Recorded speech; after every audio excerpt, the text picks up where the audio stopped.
오늘의 정치권 이슈를 권혁기 전 청와대 춘추관장, 이상일 전 새누리당 의원과 짚어보겠습니다. 안녕하세요. 안녕하세요.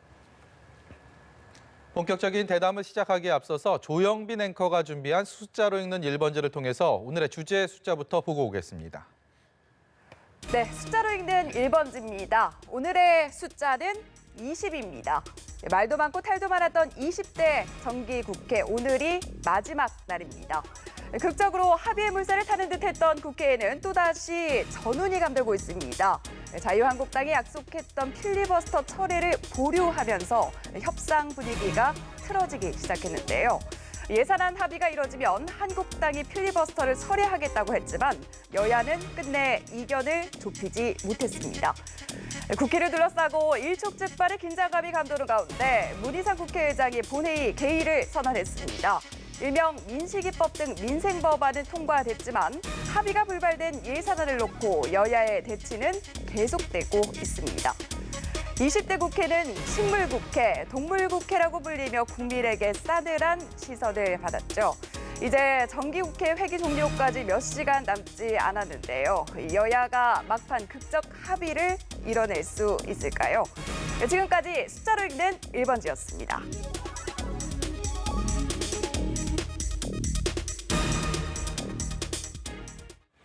내년도 예산안을 놓고 국회가 현재 힘겨루기를 이어가고 있습니다. 20대 국회, 정기국회 마지막 날인 오늘 국회는 뜨겁습니다.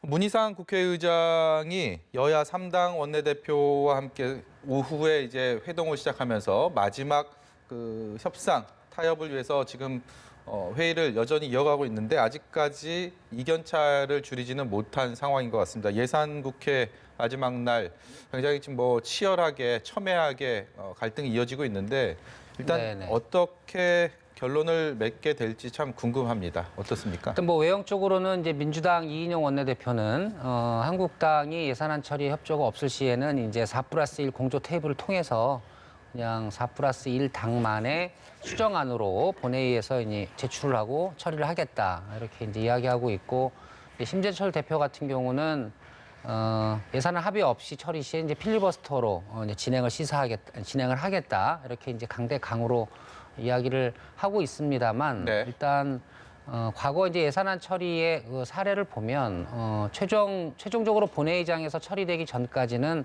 날선 공방을 계속 주고받기는 합니다. 네. 그렇지만 이 예산안이라는 것이 민주당 입장에서 보면 이미 처리 기한이 지난 정부와 여당의 중요한 예산안이긴 하나 한국당 입장에서도 이 결코 정부만의 예산안은 아니거든요. 예. 한국당 입장에서도 꼭 반영해야 할 예산안들이 있기 때문에 궁극적으로는 제가 볼 때는 오늘 밤을 새서라도 원내대표 간의 큰 틀에서의 합의를 이끌어내고 그다음에 결국은 이제 예결위에서 개수 조정 소위 과정을 거친 다음에 네. 처리될 가능성은 남아 있다 이렇게 봅니다. 이상일 의원께서는 네. 19대 의정 활동을 하시면서 네. 이 같은 예산 국회를 몸소 겪으셨고 또 앞서서 언론인으로서도 관련돼서 취재를 하셨기 때문에 여기에 네. 대해서 이런 상황에 대해서 네. 글쎄요 익숙하다고 할까요? 아니면 이 부분을 지금 어떻게 어느 정도 수위로 이해를 해야 될지 좀 네. 제가 좀 여쭤봐야 될 것 같아요. 사실은 우리 국민들께서도 매우 익숙한 상황이라고 생각을 합니다. 지난 5년 내내 예산안 처리는 법정 시한을 지키지를 못했습니다. 네. 여야 간의 많은 줄다리기 끝에 결국은 합의가 되고 그것도 결국은 정기국회 마지막 날이거나 또 아니면 올해 마지막 날, 네. 또 나아가서는 새해 첫날 새벽에 결국은 예산을 비롯한 안건을 처리하는 경우가 꽤 있었는데요. 네. 지금 서로 상당한 줄다리기가 진행되고 있다 이런 생각을 하고 있고 여야 간의 협상이 지금 진행 중인데 저는 아마 오늘 밤 늦게라도 대체로 합의가 돼서 예산안은 합의 처리하지 않을까 이런 생각을 조심스럽게 합니다. 네. 물론 지금 한국당은 513조에 해당하는 내년도 예산안 중에 한 4조 정도 삭감을 하겠다. 그러니까 지금 4+1이라고 그러잖아요. 네. 그러니까 민주당, 정의당, 민평당, 대한신당, 바른미래당의 당권파. 네. 이분들이 합의한 예산안이 있어요. 그런데 한국당은 그 예산안은 1조 2천억 정도 삭감이 된 건데 정부 안에서 1조 2천억 그렇습니다. 정도 내년에 삭감됐죠? 소위 선거가 있는데 여당의 일종의 선심성 예산 이런 것들이 많이 반영돼 있고 국회의 원내 교섭단체를 이루지 못한 네. 작은 정당들의 이해관계가 반영된 예산이 아니라고 생각을 하기 때문에 그걸 그대로 받아들일 수는 없다는 거고요. 네. 결국 국회에서 이 선심성 예산이나 이런 것들을 많이 덜어내는 게 이 국회의 책무라고 보기 때문에 한국당은 한 4조 원 정도 깎겠다는 입장 아닙니까? 예. 그래서 지금 갭이 좀 크죠. 그런데 아마 계속 줄다리기를 한다면 2조 5천억이나 이 정도 선에서 삭감된 채 합의할 가능성은 있다. 물론 네. 항목별로 많은 진통이 있을 겁니다. 그래서 오늘 좀 지켜봐야 된다 이런 생각이고 저는 합의 가능성에 좀 더 무게를 두고 있다. 네. 다만 오늘 다행인 것은 오전에 국회 본회의를 열어서 민식이 법안 등 어린이 안전과 관련된 법안 네. 또 파병 연장안, 뭐 비준안 이런 것들을 여야가 소위 말해서 큰 쟁점 없이 표결 처리를 했던 거는 다행이라고 생각을 하고요. 예. 이런 정신을 좀 더 발휘를 해서 예산안도 무난하게 좀 합의 처리해줬으면 좋겠다 이런 생각입니다. 다소 진통은 있겠지만 두 분 모두 어쨌든 간에 여야가 합의해서 내년도 예산안을 처리하지 않을까라고 전망을 해주셨는데요. 그렇다면 4+1 협의체를 통해서 만든 한국당이 협상 테이블에 나오지 않았을 때 만들었던 예산안을 상정을 해서 처리할 가능성은 현실적으로 거의 없다. 여기에는 두 분 다 동의를 하시는 건가요? 아니, 한국당이 끝내 이제 오늘 안에 한국당의 어떤 의견이 반영된 안이 합의가 되면 네. 처리에 동의한다라고 약속을 하면 그 수정안을 굳이 강행 처리하려고 노력하지는 않겠죠. 네. 예, 예. 그 4+1은 정말 문제가 많은데요. 그러니까 4+1 하면 우리 국민들께서 좀 생소하게 받아들이실지 모르겠는데 저는 이걸 범여권의 예산안이다 이렇게 표현하고 싶어요. 그런데 지금 국회법에 따르면 국회의 예산안도 예결위에서 다루게 돼 있지 않습니까? 네. 예결위에서 마지막에 예산 개수 조정을 하는 상황은 결국은 교섭단체를 이루는 그 여야 간사들의 고난이에요. 그래서 네. 어제 그 간사들이 논의를 했던 건데 지금 합의가 안 된 거란 말이죠. 예. 그렇다면 4+1은 국회법에 없는 협의체인데다가 4+1이 만들었던 그 범여권 예산 수정안이 도대체 어디에 액수를 얼마큼 늘리고 어디를 얼마큼 깎고 이런 네. 회의록조차 전혀 없어요. 당사자 빼고는 아무도 모르는 아닙니다. 그러면 우리 국민들이 우리 국민의 세금을 내년도에 써야 되는데 도대체 어떻게 쓰게 되는지를 전혀 모르는 깜깜이 예산이란 예. 말이죠. 그러면 현 정부가 지향하는 투명성 정부하고도 맞지도 않은 데다가 국회법에도 어긋나는 그런 협의체를 만들어서 예산안을 골격을 만들었다. 한국당이 받아들일 수 없죠.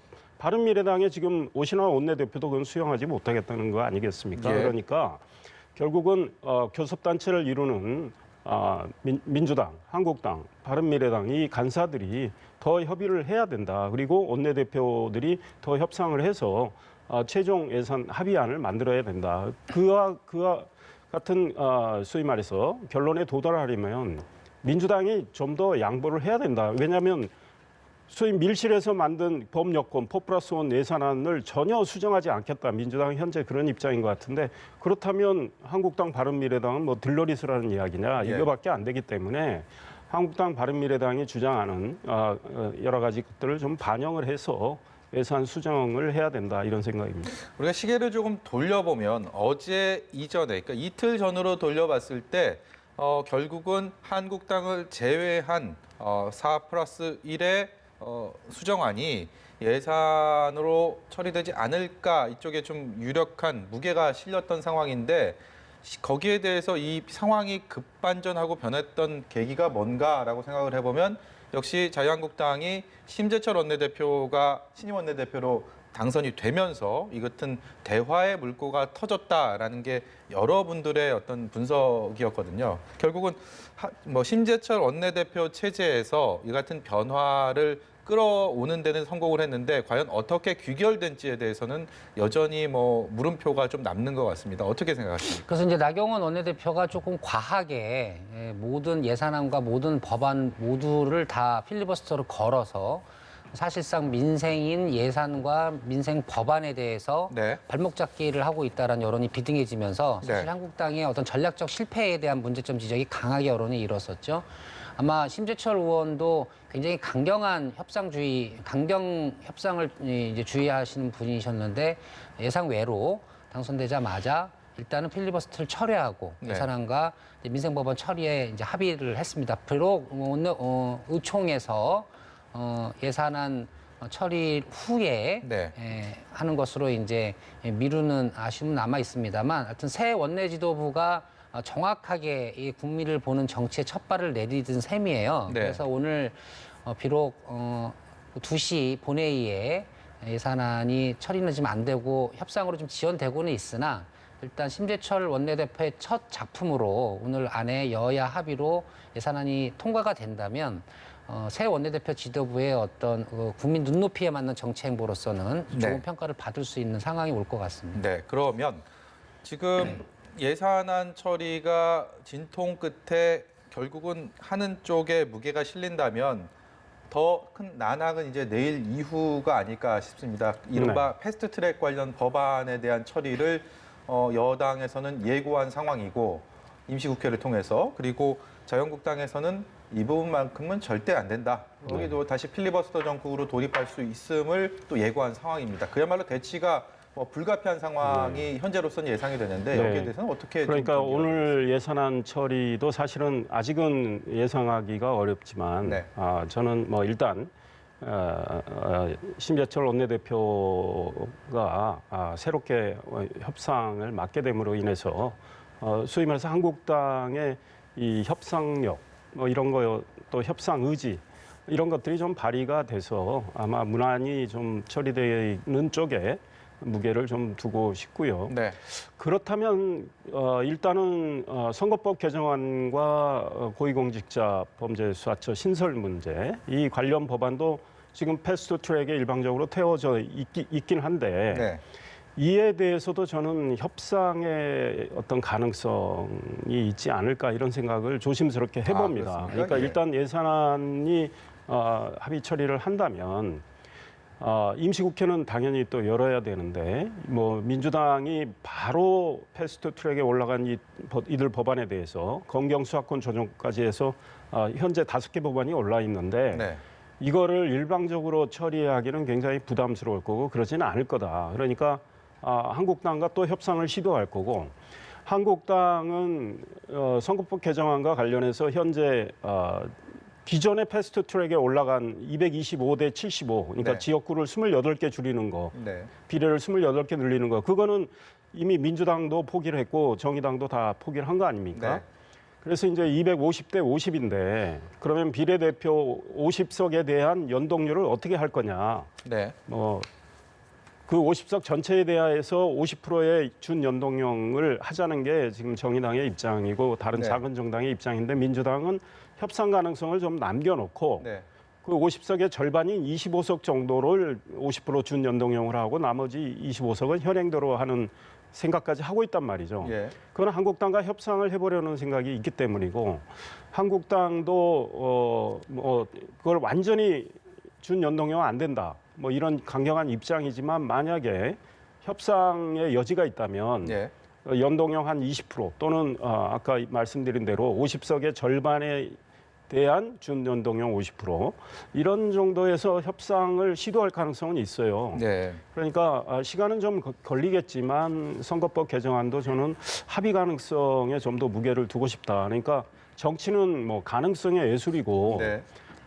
이 협상력을 서로 발휘하기 나름이기 때문에 합의 처리하는 게 좀 보기 좋다 이런 생각이고 여야 간에도 큰 부담이 없을 거다. 다만 우리 국민들이 지금 이렇게 여당이 지난 4월에 패스트트랙에 일방적으로 이 선거법 개정안 태워서 지금 와서 그대로 또 하지 않고 또 변형을 하고 변형을 해서 한다면 국민들은 도대체 선거법이 어떻게 되는지를 전혀 모르는 이 문제가 있습니다. 이에 대해서 정말 이번에 성찰을 해야 되고 국민들께 처리하기 전에 제대로 설명하는 과정은 꼭 필요하다.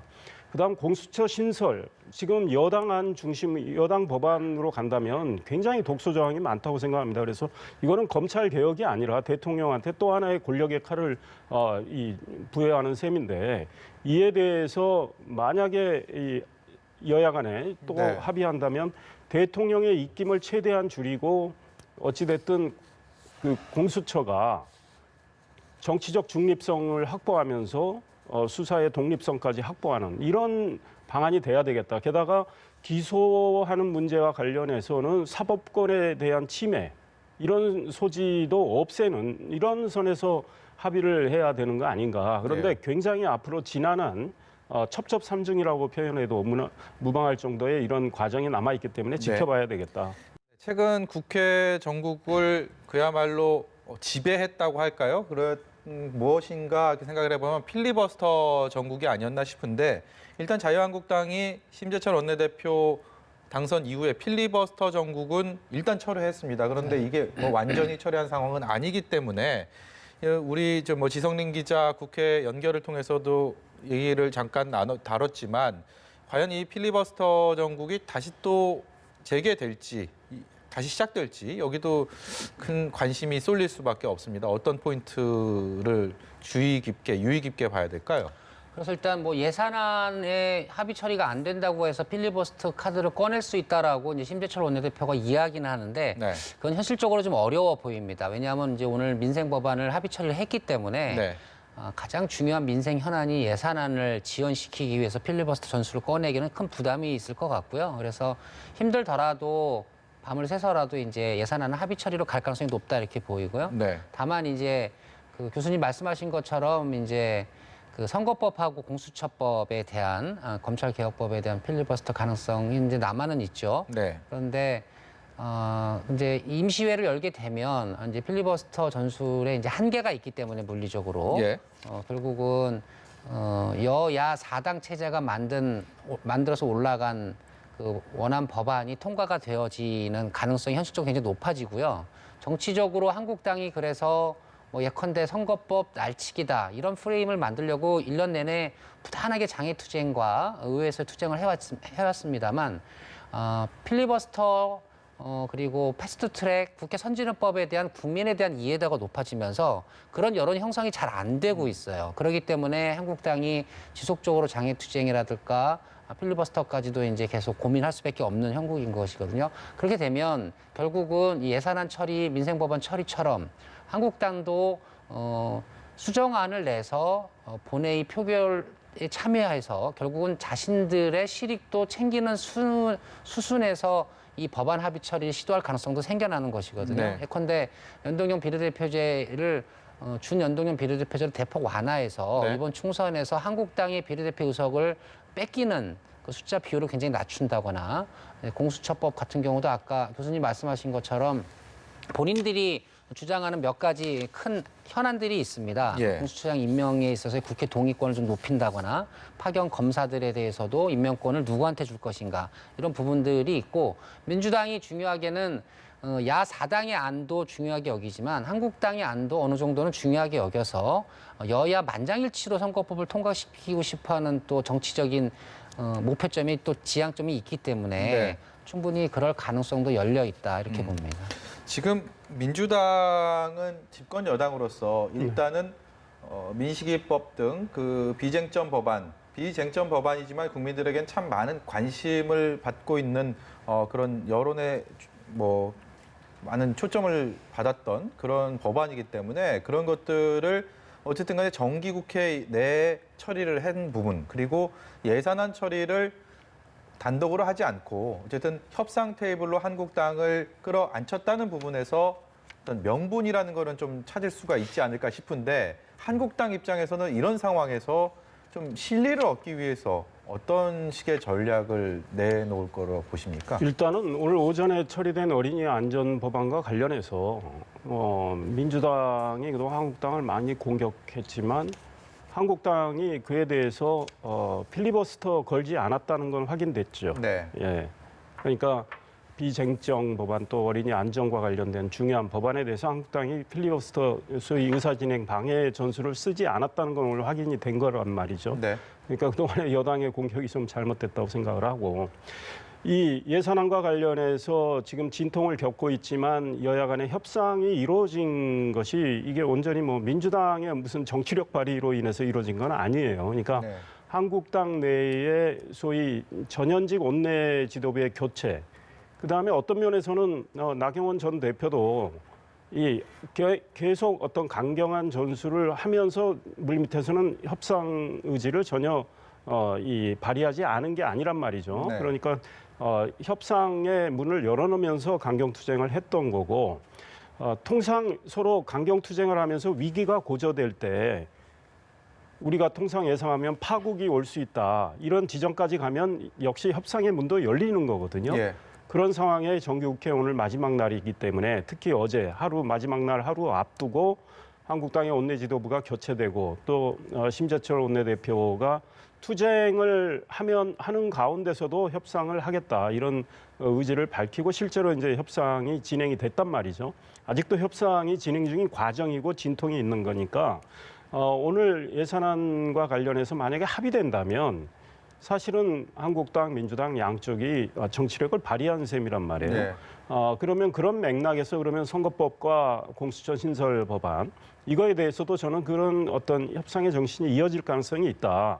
지금 당장 예단할 수는 없지만 그렇다면 한국당 입장에서 패스트 트랙에 이제 일방적으로 여당이 태운 이 법안 내용이 그대로 처리되는 거는 한국당 입장에서는 제가 보기에 용납하기 어렵단 말이죠. 네. 그렇다면 민주당도 협상을 하려 하는 그런 태도를 갖고 있기 때문에 100을 못 얻더라도 50은 얻을 수 있는 그런 어떤 타협의 과정이 필요할 수도 있다. 네. 그렇게 진행될 수도 있다. 다만 지켜봐야 된다. 그리고 이 올해를 여당이 국정을 책임지고 있기 때문에 좀 원만하게 마무리를 하려면 게다가 20대 국회를 이제 마지막에라도 유정의 미를 거두게 하려면 여당이 양보를 좀 해야 된다. 정치적으로. 네. 그래서 여당의 정치력이 더 필요한 상황이다. 저는 이런 생각합니다. 네, 그렇다면 여당의 정치력에 대해서 좀 얘기를 해봐야 될 것 같습니다. 지금 민주당으로서는 글쎄 오늘까지는 좀 탐색전, 전초전이라는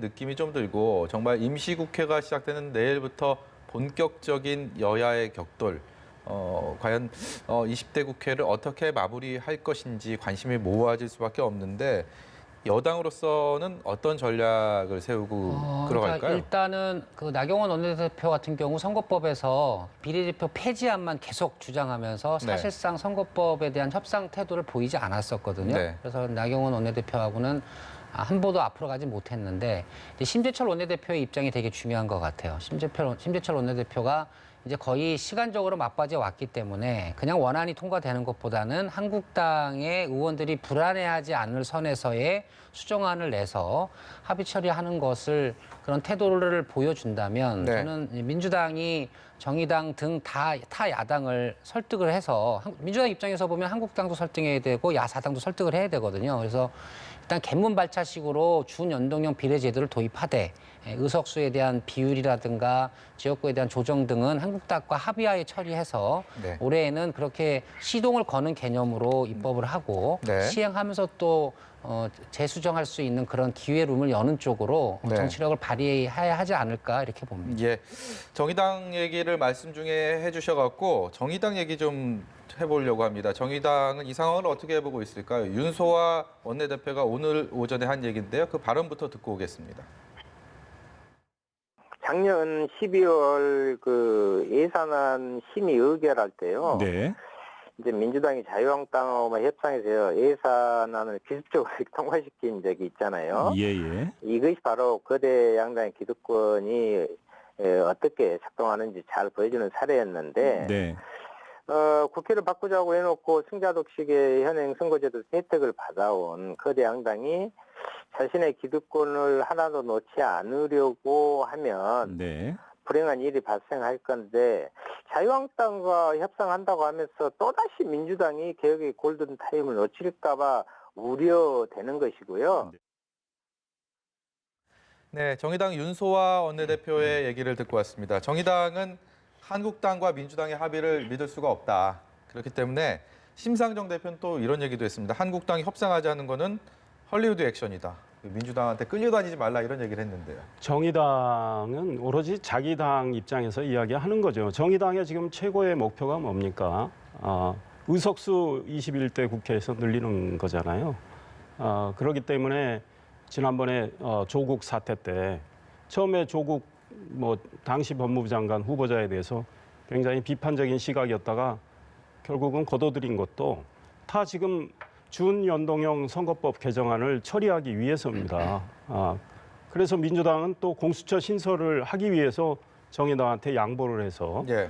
비례를 75석으로 늘리고 준연동형을 50% 적용하는 이런 안을 패스트트랙에 태운 거 아닙니까? 네. 지금 그 맥락에서 이야기를 하는 거죠. 왜냐하면 지금 논의되고 있는 소위 4+1 법 여건이 논의하고 있는 그 선거법 개정안에 따르면 정의당이 수혜를 제일 많이 입게 된단 말이죠. 예. 정의당 의석이 확 늘어나는 건데 아까도 말씀드렸지만 국민이 그 선거법이 도대체 내가 지금 표가 어떻게 어떤 과정을 거쳐서 어떤 정당에 가서 의석으로 늘어나게 하는지를 도대체 알 수 없는 이런 선거법이란 말이죠.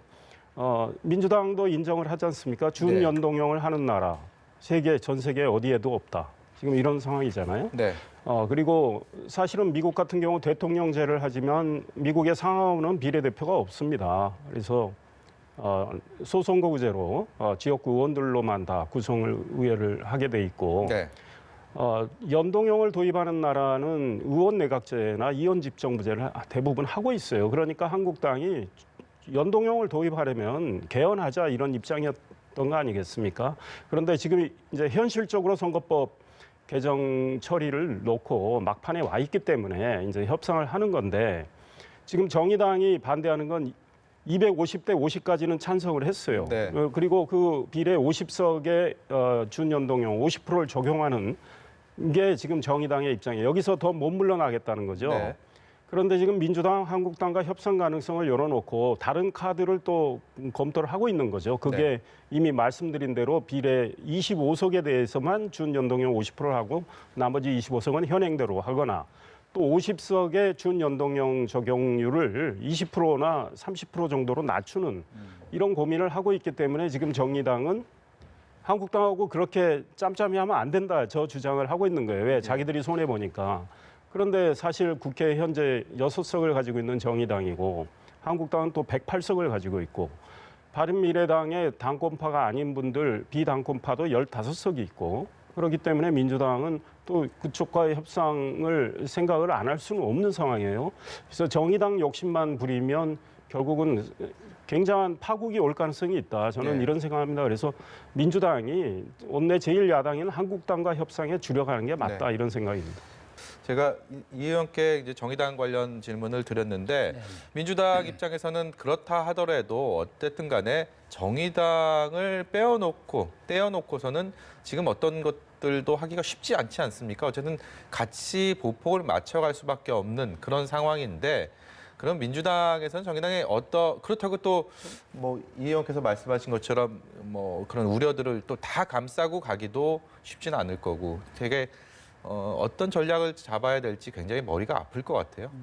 그런데 이제 민주당 입장에서는 일단 기조는 명료합니다. 이게 이제 한국당에서 이 연동형 비례대표제를 반대하기 위해서 이제 정의당을 위한 법이다라고 네. 계속해서 이제 홍보전을 펼쳐서 마치 정의당만을 위한 정의당한테만 유리한 법안인 것처럼 비춰지지만 네. 조금 크게 보면 어찌됐든 간에 우리나라의 정치의 구조가 이미 유권자들은 이제 다당제 구조 정치를 지난 20대 총선부터 네. 4년간 쭉 운영해 오는 것을 유권자들이 지켜봤고 네. 또 실제로 표심도 그렇게 표출이 계속 되고 있는 상황이거든요. 예. 그리고 한국당이든 민주당이든 일당이 됐을 때 그 의석수가 과반이든 아니든 간에 3당, 4당, 5당의 지원과 협치 없이는 의회 운영이 불가능한 구조가 돼버렸습니다. 네. 국회 선진화법 때문에.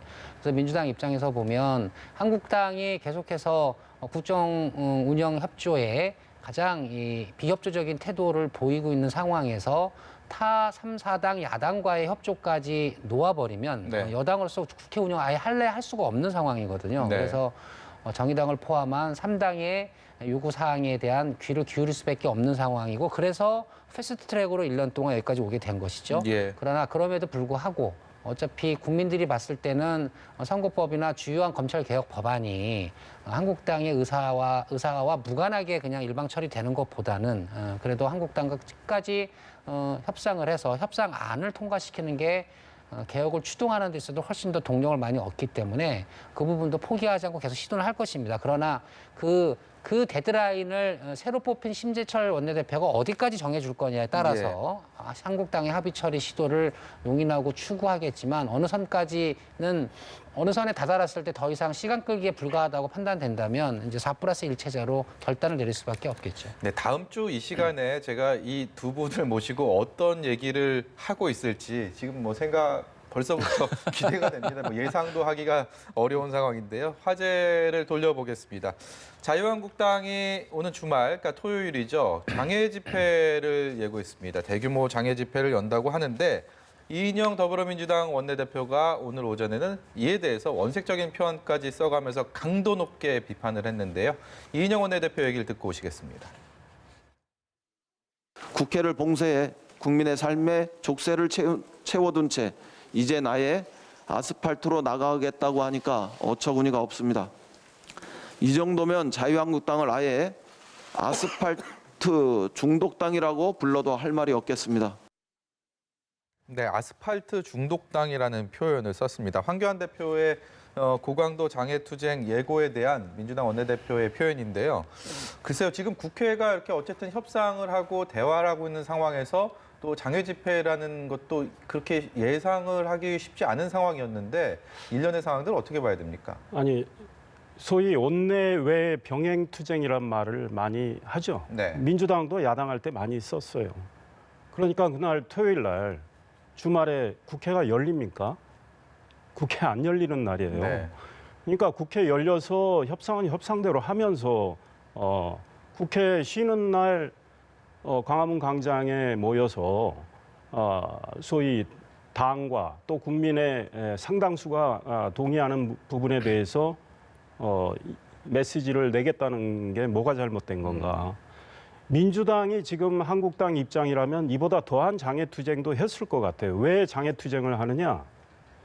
지난해 울산시장 선거와 관련해서 이거 청와대가 직접 개입을 해서 선거 공작을 통해서 앞서가던 한국당 후보를 낙선시키고 네. 대통령이 형이라고 부르는 소위 열세 후보를 당선시킨 거 아니냐. 네. 그와 관련된 많은 지금 의혹들이 커지고 있고 그걸 뒷받침할 만한 지금 단서들, 진술들이 나오고 있는 상황입니다. 네.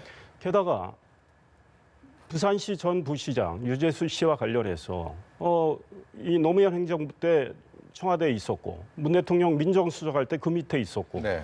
노무현 전 대통령이 소위 청와대 계실 때 또 부속실에서 수행도 하고 이런 사람이에요. 그래서 지금 여권과 아주 밀접한 관련이 있고 소위 대통령의 측근으로도 분류될 수 있는 그 사람이 금융위원회 국장할 때 많은 비위가 있었는데 감찰을 적당히 해서 중단시키고 무마한 거 아니겠습니까? 네. 조국 당시 민정수석이 그런 말을 했죠. 비위가 가벼워서 그냥 사표 받는 선에서 끝냈다. 그런데 이분이 지금 구속됐어요. 비위가 네. 가벼운 게 아닙니다. 예. 이 소위 말해서 범죄 혐의가 매우 중하기 때문에 구속이 된 거예요. 그다음에 그때 반부패 비서관은 감찰을 해보니 2달 만에 중단이 됐지만 2달 네. 동안 감찰한 것만 가지고도 이건 형사처벌을 해야 될 정도의 사안이다. 그래서 수사를 의뢰를 하자고 했더니 소위 백원우 당시 민정비서관, 그다음에 또 청와대 선임 행정관, 이름도 나와 있죠. 천모 행정관. 이런 분들이 이야기해서 감찰이 중단된 거 아닙니까? 그리고 조국 수석이 여러 군데서 전화가 많이 와서 감찰을 중단할 수밖에 없다. 이런 이야기까지 했다는 건데 그렇다면 현 여권과 가까운 사람은 적당히 봐준 거 아닙니까? 그 당시에 어떤 수사가 이루어졌습니까? 지난 정권에 대해서 너무 가혹한 소위 수사들을 진행시켜가지고 고위공직 지난 4분이 스스로 목숨을 끊는 일까지 발생했는데 우리 편에는 완전히 봐주기 한 거 아니냐. 그러면 대통령이 제일 좋아한다는 말 춘풍추상이라고 있죠. 예. 청와대에 다 그걸 걸어놓으라고 그랬는데 남한테는 봄바람처럼 훈훈하게 나의 잘못에 대해서는 가을소리처럼 엄격하게 이런 건 걸어놓고 행동은 정반대로 하는 이런 표리부동과 이중성이 있었는데 이거를 한국당이 그러면 그 내버려 둬야 되는 네. 거냐. 예. 그다음에 또 우리들 병원 문 대통령과 노무현 전 대통령 가까운 분의 이 금융 특혜 대출 문제도 이건 자꾸 커지고 있는데 심재철 원내대표가 특히 이 문제에 대해서 많은 문제 제기를 하고 예. 있는데 이것들에 대해서 제대로 된 진상조사와 만약에 잘못이 있었다면 그에 대한 처벌을 해야 된다는 이런 주장을 장애에 나가서 하는 것이 뭐가 잘못됐느냐. 예. 민주당이 지금 한국당 입장이라면 더 했을 것 같다. 저는 이런 생각입니다. 저희가 준비된 시간은 사실 거의 다 마쳤는데 그래도 형평성 차원에서라도 아스팔트 중독당이라는 이인영 원내대표의 그 표현에 대한 권혁기관장의 그 견해를 여쭤보겠습니다. 네, 일단은 뭐 그 검찰 수사가 한국당이 200% 만족할 만큼 강도 높게 진행되고 있기 때문에 네. 관련된 사건 때문에 장애투쟁을 한다는 건 한국당으로서는 이제 명분이 없어 보여요. 네. 그리고 이제 영향력도 자꾸 남발되는 장애투쟁으로 자꾸 이제 협소해지는 느낌이 좀 들고요. 아무래도 제가 볼 때는 선거법으로 단식을 했었기 때문에 오는 주말 14일 장애 집회도 결국은 이 선거법을 이제 원천 봉쇄하는 네. 하나의 동력으로 삼기 위해서 이제 장애투쟁을 잡으신 것 같은데 네. 아까 말씀드린 것처럼 심재철 원내대표의 어떤 유연한 변화가 네. 있을 것이냐. 그러면 심재철 원내대표의 유연한 변화를 이렇게 장애 집회를 하면서 선거법을 반대하는 황교안 대표가 용인할 것이냐. 네. 이것도 한국당 지도부 안에 또 정치적인 숙제가 대두될 수도 있을 것 같습니다. 네.